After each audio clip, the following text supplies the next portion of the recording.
Welcome to Drive the Daf. Clear, structured explanation of the daily daf in 20 minutes. You can even follow in the car. Pesachim Daf Lamed Dalid deals with the halachas of Truma or kachim that became a puzzle.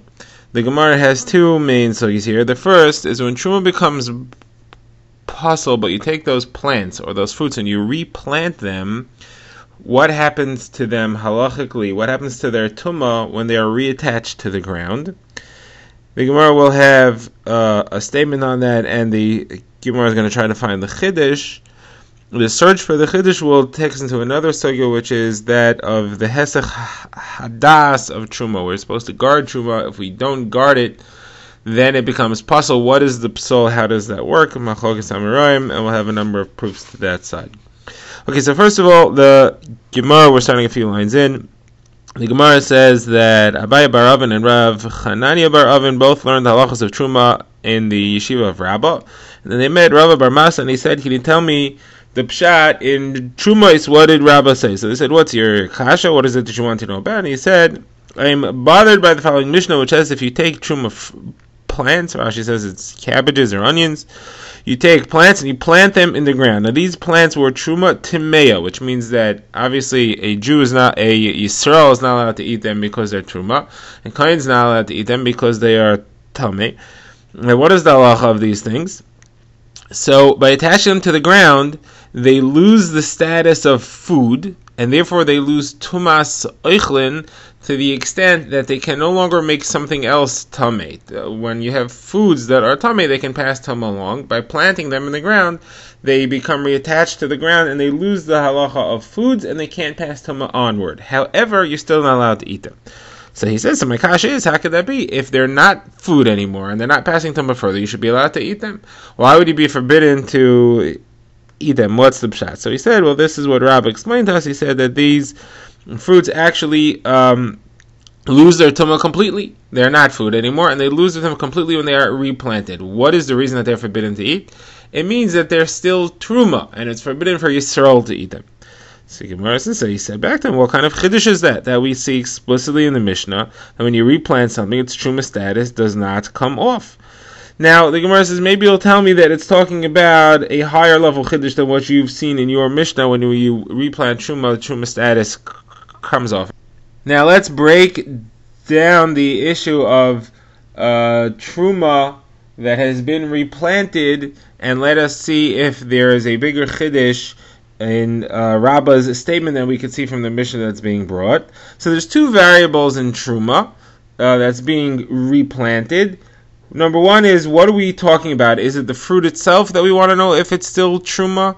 Or is it new growth? Or is it even gidulim, new growth that comes out of that new growth? Such as if a seed grows a plant, then the plant grows new fruits. Or if you have an onion which grows more sprouts, and those sprouts then sprout other onions out of them. That would be new growth of new growth. Those are three levels.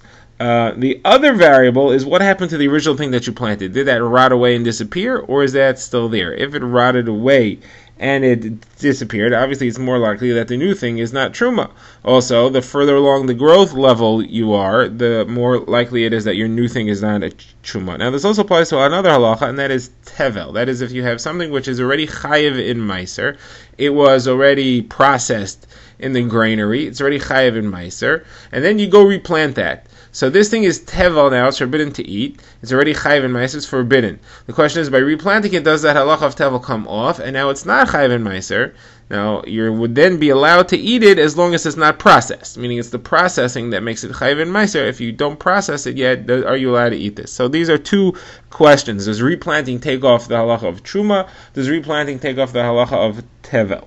So we've seen in a Mishnah the following thing.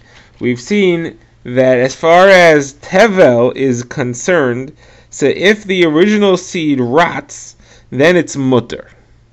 Okay, because if whatever you planted in the ground is gone, then whatever growth you have of any sort, new or new of new, that's all not considered the original plant, and therefore it's mutter. That is not true by truma. By truma, there is a gzeira d'Rabbanan. We consider the new plant, even if the old plant rots. We consider the growth to be truma, even though the old plant is gone. And the reason for that is that we don't want people to be planting their truma and have a way to get the truma status off, and therefore rob kohanim. They say, why should I give it to kohanim? I could just plant it, and the original thing is gone, and I'll be able to get use out of it. So that's why midrabanan we did not allow that to happen by truma. Now, that's only true if the original seed rots. If, however, the original seed still exists, so then the original growth is usher. The original growth is usher, and that it says in the Mishnah. And our suggestion over here is maybe you want to say that the chiddush here is that the growth that comes from that growth is permitted. So Gemara says no, because the Mishnah says clearly that as far as tevel is concerned, even tevel, where the original thing is, if the original thing rots, the tevel iser comes off.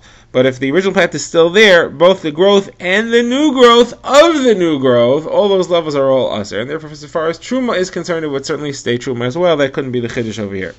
So the Gemara says that they were quiet because he had responded to them. He said, you're telling me that the chiddush of this case where you're replanting truma is that it stays truma, but that's all clear in the Mishnah. So what's the chiddush? What was Rabbah saying?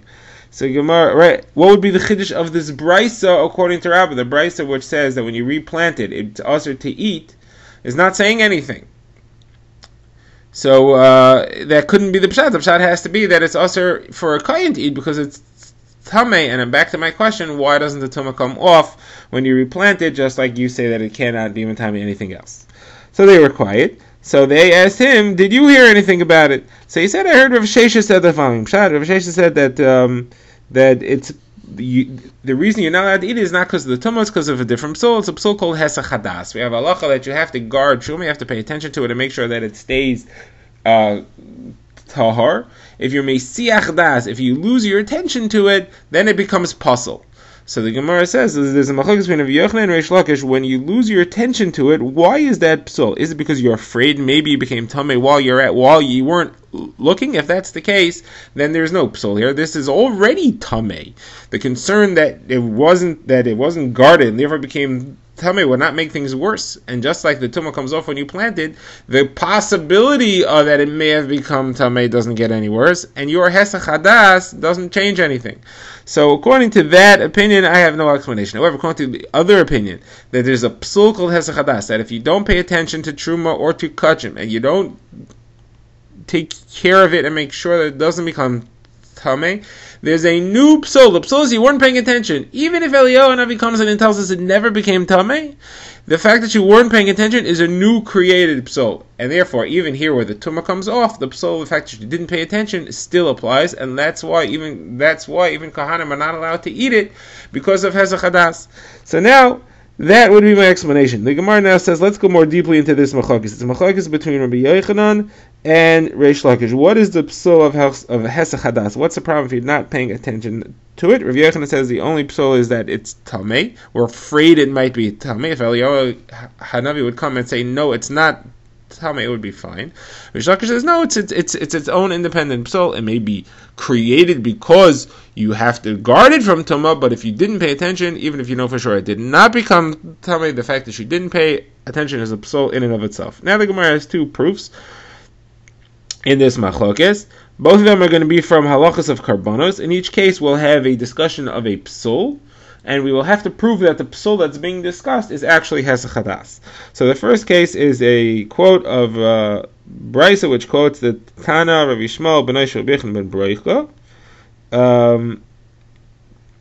And he says the following thing. He says that there was a hole next to the mizbeach on the western edge, near where the ramp hit the mizbeach. On the western edge of the ramp, there was a hole there. And if a carbon chatas bird chatas, got a psul, they would throw it into that hole and let it sit there until the night was over. Once the night passed, then it has a definite, clear psul of having been left overnight. So Gemara says, 1 second, why do I have to leave it overnight? Why don't I just burn it straight away? Any carbon that gets a psul, there's a special place where they burnt carbones psulis. So why don't we just burn this thing? So Gemara says, obviously it's not a real psul. That's why you have to wait until it gets a real psul, like being left overnight. So now what is this psul which is not a real psul? So there's a brisa that says that the not real psuls are either if the blood spills, or if the owner, or if it's a carbon pesach and the owners die or something happens to them and they can't eat the carbon. So now I have nothing to do with the carbon. No one else is allowed to eat it because he wasn't nimna in it. He didn't join it, and the original owner is gone. So a carbon like that, which I have to get rid of, so that has to be left to rot. That I can't burn. And something that is blood spilled, the carbon has to be left to rot. Has to be left overnight. Only when there's an actual psul of being left overnight can I then burn it. Now the problem is that none of these two psulim could possibly apply to a carbon chatas ha'of. A chatas ha'of, there isn't any blood to spill. The blood is squashed right out of the bird onto the wall. So that couldn't happen. And there's nothing about owners eating it. Owners don't have to eat it. So what then is the psul here? The psul must be, the only psul that could possibly be, which is not a real psul, is hesach hadas, where you weren't paying attention. And we see what is the halacha. The halacha is that it's not considered to be a real psul. You have to wait until the morning to be able to burn it until it gets a real psul. That is a proof to Rabbi Yochanan. Why do you have to wait until the night passes and it has a real psul?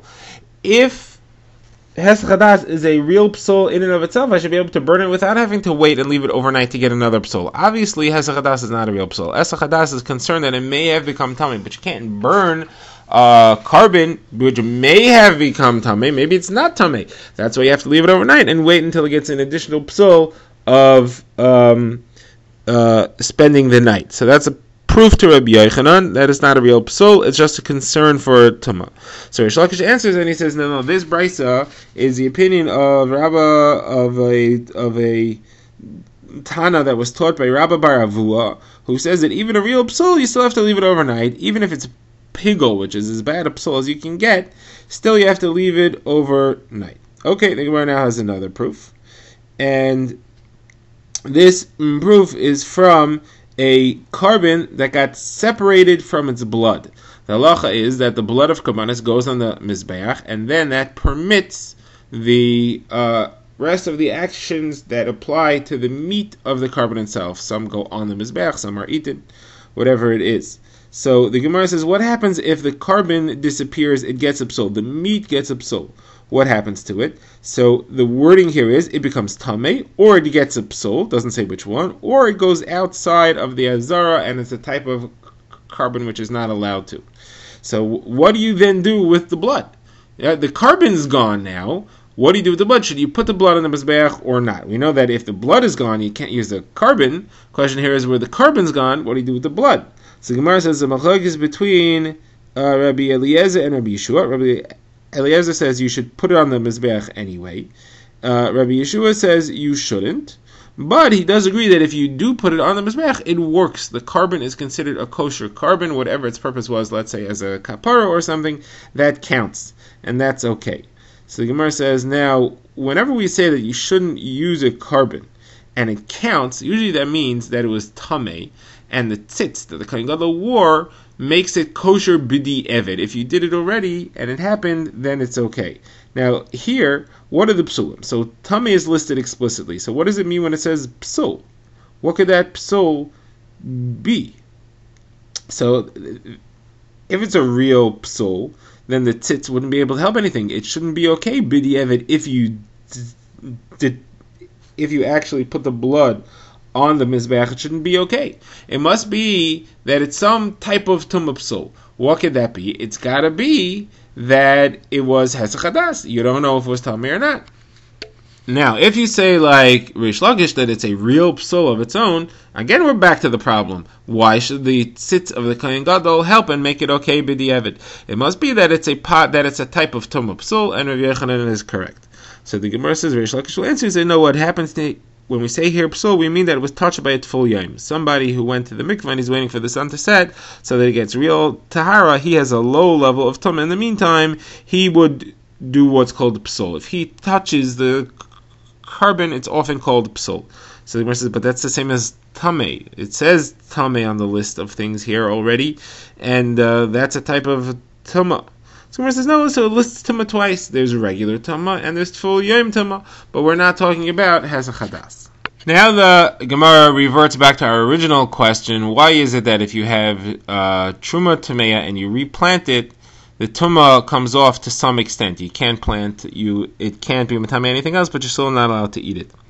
So the Gemara now has another approach. The Gemara says that Ravin brought this question to Rabbi Yirmiyah in Eretz Yisrael, and Rabbi Yirmiyah was not impressed by the reasons which we've seen up to now. He said these foolish Babylonians, they live in a valley where the sun doesn't shine, and that's why they make up these incorrect explanations for a simple halacha. The halacha is as follows: there is a special gzeira derabanan that we do not want the tumah to be able to come off so easily. It's a special high-level treatment that we apply to holy things like kachim, karbanis, and truma, and that's why you're not allowed to eat it. It's a midirabanan. The tumah comes off there, right? So you're not allowed to eat it midirabanan. What's my proof to that? So he says the concept of replanting doesn't only exist by plants. You could actually replant water. If you take water and you connect it to a body of water that's part of the ground, like streams and rivers, then it's called replanted. And we call that hashaka. And that is metayar the water as well. Now, what if in the Beis HaMikdash somebody brought water, let's say for the Nisach HaMayim, pouring water on the Mizbeach on Sukkos, and it became tamei? Can you clean that water? Can you be metaharid by connecting it to a stream, such as the stream that runs to the Azara? So the halacha there is that it depends. If it's before it became kodesh, it's just regular water, then you can be metaharid. Once it became kodesh, you cannot be metaharid by replanting it, as it were, by connecting it to the stream. What's the reason? Obviously, you see my halacha, the Rabbanan made a special high-level treatment for hekdesh, for kachim, for truma, and that's why replanting doesn't work on water, meaning reconnecting to an existing stream, and that's why replanting doesn't work on plants either. Now, we had said if you're mekadesh the water, what does mekadesh the water mean? So there's two ways of being mekadesh water. One of them is verbally declaring it set aside for the use of the Beis HaMikdash for this avoda. The other way is by putting it into a kli sharis. Once it's in one of the kelim, one of the vessels of the Beis HaMikdash, it gets kedusha automatically. What are we referring to here? What type of hekdesh happened here? So if it was put in the kli, that's a high-level hekdesh. That for sure would make it this high-level kedusha that replanting wouldn't work. Question is, what if he just verbally declared? So that's a question that Rav Dimi asked Abaye. That's a question that Abaye asked Rav Dimi, and he said, I haven't heard the answer, but I did hear something comparable. Maybe we could learn from that. What's the case? So the Gemara says as follows: somebody is being makdish grapes, and he wants to make them a high level kedusha. The Gemara is assuming that what we mean here is that he's being makdish grapes in order to use the juice that's inside them for karbanis. Now the grapes are tamei. So we've seen a halacha that grapes that are tamei, the juice inside them is still tahor. So the Gemara here says that's as long as you weren't makdish the grapes. Once you're makdish the grapes, then we have a higher level standard for it, and the juice that's inside the grapes, it becomes tamei midrabanan.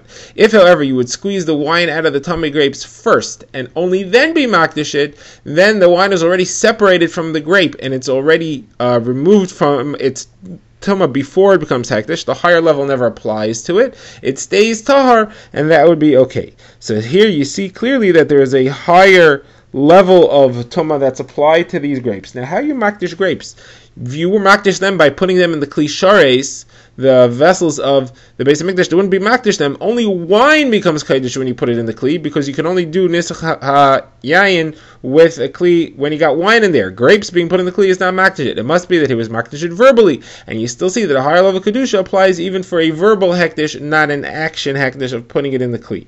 Gemara says this is not talking about kalim in the Beis HaMikdash at all. This is talking about where somebody is making a truma, and making grapes truma can only be done verbally. There is no physical way. There is no kli you could put it into to make it truma. Therefore, verbal hekdesh is the highest level of hekdesh that there are for grapes. We're talking about, my question is, when you have something for the Beis HaMikdash, that there are two ways of doing it. The higher level hekdesh is if you put it in the kli. The lower level is if you verbally declared. My question is, does the verbal declaration kick in this higher level standard of kedusha that we are expecting? The Gemara now asks, hold on a second, how can you tell me that Rav Yochanan says that by standard grapes, if you squeeze them, standard tamei grapes, if you squeeze them, they don't become tamei, they're not metame the juice that you're squeezing out of them. We have a clear statement from Rav Yochanan that that's only true if you're squeezing less than an egg size of grapes at once. If you're squeezing more than an egg size of grapes, they do become tamei without any special higher level standard for kadosh things. So the Gemara offers two answers. The Gemara says, okay, one answer is yes, here we're talking about where it was less than the size. It's less than an egg size, and the only reason that they're becoming tamei, even though they're less than an egg size, is because of the higher standard to which we hold kadosh. The Gemara's second answer is that Rav Yochanan said that when he was referring to a higher level of tumah. That's where the eggs themselves became a sheni l'tumah, and they therefore can make the liquids that come out of it as a shlishi l'tumah midrabanan. Liquids can become a shlishi. It's not really will be a shlishi. It goes back to being a rishon, but liquids can become tamei from foods that are a sheni. Here we're talking about one level further than that, where the grapes themselves were a shlishi for tumah, and therefore those grapes should not be able to make the liquids that come out of them tamei at all. It's only because the higher standard that you're holding kedusha to that they are metamei them. Okay, now the Gemara goes back to the discussion of making hektish things on a higher level, being held to a higher standard. The Gemara is going to bring three examples, some of which will show that it applies to things which became kodesh through verbal declaration rather than through being put in the kli. So the first one is that it's Rava. Rava is talking about the water used for a paraduma, the mechatas, and Rava quotes an apparently contradictory brisa or mishnah and pasuk. The brisa says that you should scoop the kli, you should scoop the water up with the same kli that you will actually make the mixture in. The same kli that you're going to add the ashes into, that you should fill it up with that kli itself, not pour into it. On the other hand, the pasuk says, V'nosan olav mayim chayim el keli, you should put it in. That seems to imply you should take water that's already removed from the stream and transfer it into there. Contradiction. The Gemara says, obviously the halacha is that midaraisa you are allowed to, it's okay to transfer it to scoop it out of the stream in some other kli and then pour it into the kli that you're going to make the mixture. Midrabanan, they said you should go ahead and actually scoop it with the very kli that you're going to make the mixture in. That's a higher level standard, and of course that kedusha doesn't apply it until you actually lift it, until you actually scoop it. So it's not the kli that's making that kedusha, it's the fact that you are planning to use it for paraduma. Now the Gemara has another example of higher level. The pasuk says about levels of tumah and what they are allowed to do. So we know when somebody's becoming tahar, so at some point he goes to the mikvah, that makes him a tvul yom. Then the sun goes down, he is not a tvul yom anymore, he's tahar now, but in some types of tumah he also has to bring a carbon. He's called mechoser kippurim, like a zav and a zav, he still has to bring a carbon. So we have a mishnah that says that the halacha is as follows. Once he goes to the mikveh, he's allowed to eat meiser, but not truma. Once the sun comes down, he's allowed to eat truma, and the implication is, but not karbanis, not kachim yet. He can't eat that until he actually brings the carbon. Question, why not? He's tahar completely. Why should it make a difference when he brings that carbon? The Gemara says, obviously this is an indication that we're holding karbanis, we're holding a kachim to a higher standard, and here it's not even midarbanan, here it's daraisa. There's an extra level kedusha that we hold karbanis for. Even though he's totally tahar, still karbanis and kachim need an extra level. Now the Gemara's third source for this is we have a pasuk that says v'habasar, extra vav is to include that you can be metame wood and spices. In the Beis Hamikdash, there's wood and spices; those things can become tamei. Gemara's question: they aren't food. How could they get tumas eichlin? How could they become tamei for meat? They're not food items. The Gemara's answer is higher level kedusha, higher standard that we put karbonis. Drive the Daf is a project of the Grand Woodlands Shul and is presented by Rabbi Yitzchak Landa. Find us on YouTube or subscribe to daily emails by emailing drivethedaf@gmail.com.